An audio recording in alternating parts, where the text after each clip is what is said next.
টিভির মাধ্যমে দোকান চালিয়ে যত টাকা উপার্জন হয়েছে সবই এমন হারাম যে ওই টাকা দিয়ে চাউল কিনে ভাত খেয়ে ইবাদত কবুল হবে না, ওই টাকা হারাম। টিভিওয়ালা দোকানের সব টাকা হারাম। শুকুর যেমন নিজ স্থানে হারাম, মদ যেমন নিজ স্থানে হারাম, এই বাদ্যযন্ত্র তেমন নিজ স্থানে হারাম।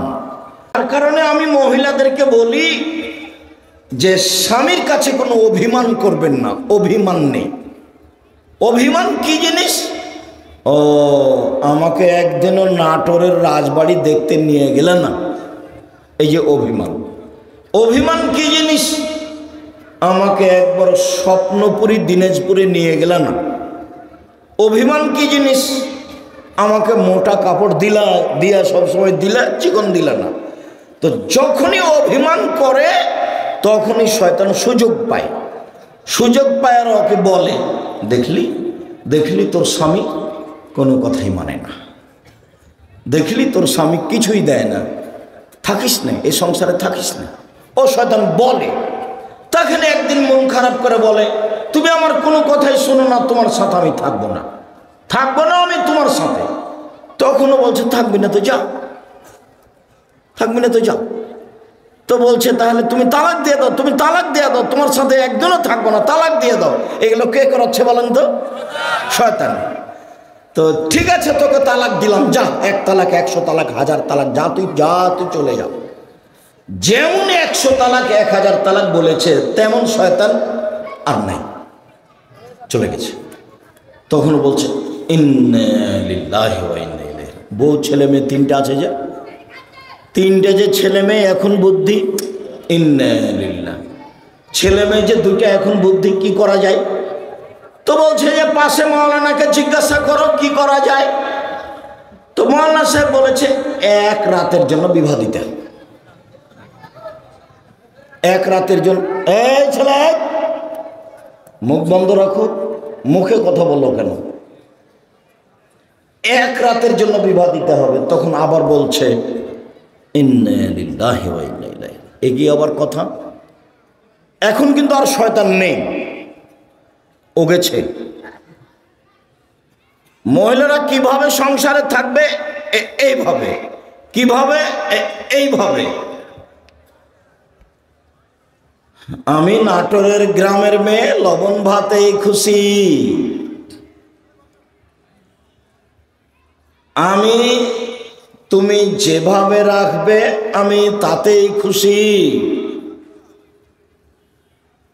আমার পক্ষ থেকে কোনো অভিমান নেই। মোটা কাপড় তোমার যদি চলে আমারও চলে, চিকন কাপড় তোমার যদি চলে আমারও চলে। আমি নিজেকে আপনার পায়ের নিচে মিশিয়ে দিয়ে ইহকাল কাটাতে চাই, বিনিময়ে জান্নাত পেতে চাই, আমি অন্য কিছু চাই না। তখন শয়তান চুপটি লেগে ওইদিকে চলে যাবে, ওর তোর কোনো কাজ নাই।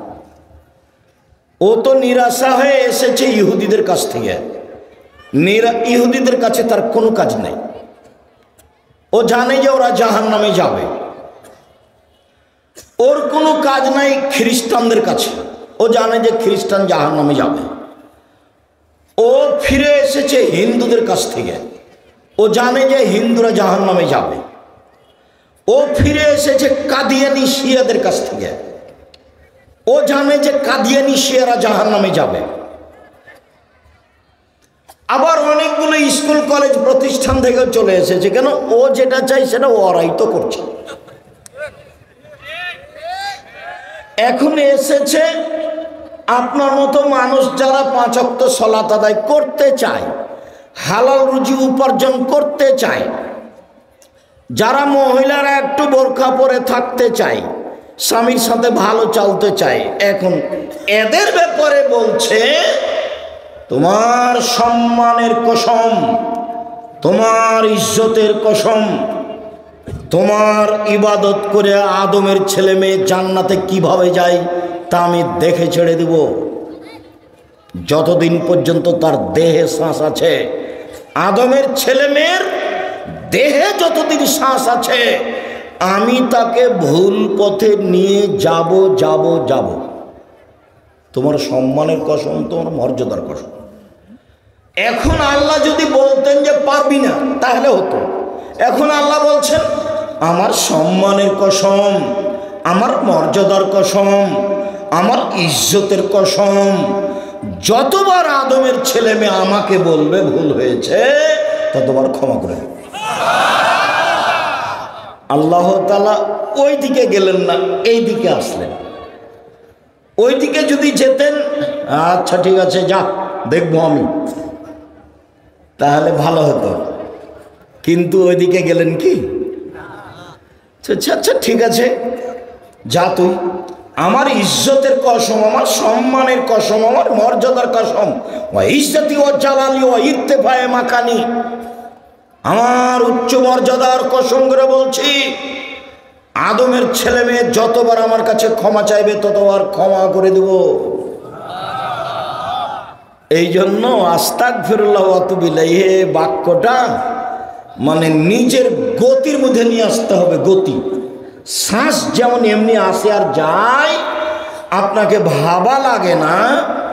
আস্তাগফিরুল্লাহ ওয়া আতুবু ইলাইহি বলতে অভ্যাসী হতে হবে, আপনাকে ভাবা লাগবে না। এইভাবে যখন উঠছেন, বসছেন, খাচ্ছেন, যাচ্ছেন, আস্তাগফিরুল্লাহ ওয়া আতুবু ইলাইহি, আস্তাগফিরুল্লাহ ওয়া আতুবু ইলাইহি। কোনো জায়গাতে বসে আছেন, একটু পরে 10 মিনিট 5 মিনিট পরে বলছেন আস্তাগফিরুল্লাহ ওয়া আতুবু ইলাইহি। এইটা আল্লাহ চাচ্ছেন। আমি আবার আপনাদের দেখলে অনেক কষ্ট পাই এই জন্য যে দল সংগঠন আপনাদেরকে এত বোকা বানালছে যে এত কষ্ট পাই আমি আপনাদের দেখলে, যে আপনারা কোন শরমে দোকানে বসে বসে ঘন্টার ঘন্টা সময় কাটান।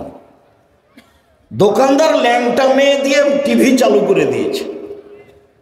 ও এখন জানে কি না যে টিভির মাধ্যমে দোকান চালিয়ে যত টাকা উপার্জন হয়েছে সবই এমন আরাম যে ওই টাকা দিয়ে চাউল কিনে ভাত খেয়ে ইবাদত কবুল হবে না, ওই টাকা হারাম।